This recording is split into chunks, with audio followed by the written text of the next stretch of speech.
you mentioned on that apple tree couple We are back. We are talking with Elvis's leading ladies, and in case you missed it, Stella Stevens and Marianne Mobley and Sue Ann Langdon and Nancy Sinatra. What are some of the big misconceptions, Nancy, about him? Are there any? Yeah. Well, first of all, that he's alive. Yeah. Yeah. I know that is not true. Why is this persistent? I don't know. I knew him one way always. I did not know him the way Stella knew him. I didn't know him as he was later on. We stayed in touch. My children were born. I sent him pictures. He sent me flowers. You know, it was not a one-on-one kind of relationship where I could have kept track of him. I really regret that I did lose him there at the end. Maybe, you know, we all have those regrets. Maybe I could have helped him somehow.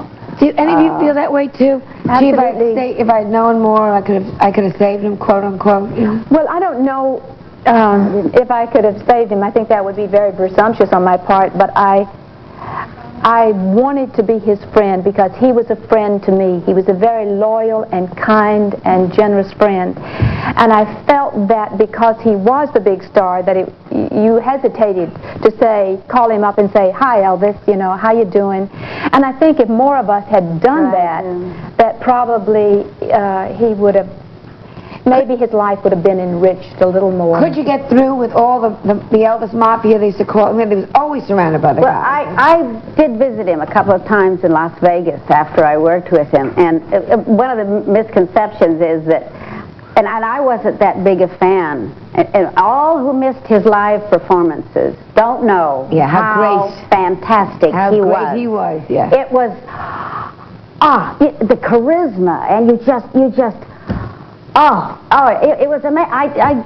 It was exciting. It was just so wonderful, and to see the crowd work with him and love him so much. And I used to go backstage afterwards, and I remember one time I was allowed backstage, and we did the usual fun jokes and all the kind of stuff in the patter. But the second time that I saw him, I was not allowed to go back because, and that's probably when it would have been good to help him. They said he just wasn't feeling well, you know. Did you ever get any gifts?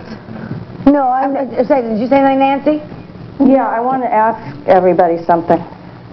It's ironic to me. It's confusing to me how my father, who is one of the great entertainers of the world, and Elvis, who was one of the great entertainers of the world, how they could lead such different lives.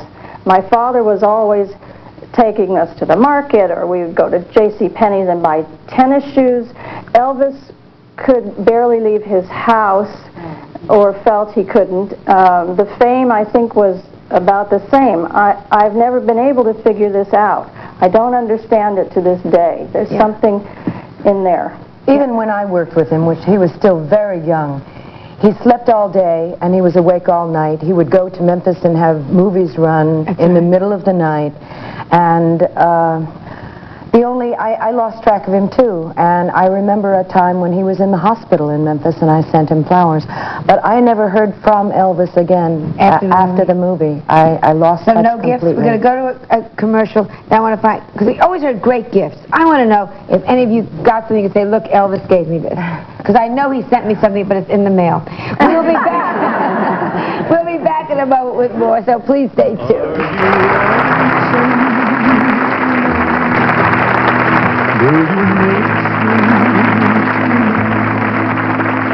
Are you sorry we drifted apart? Does your memory stay?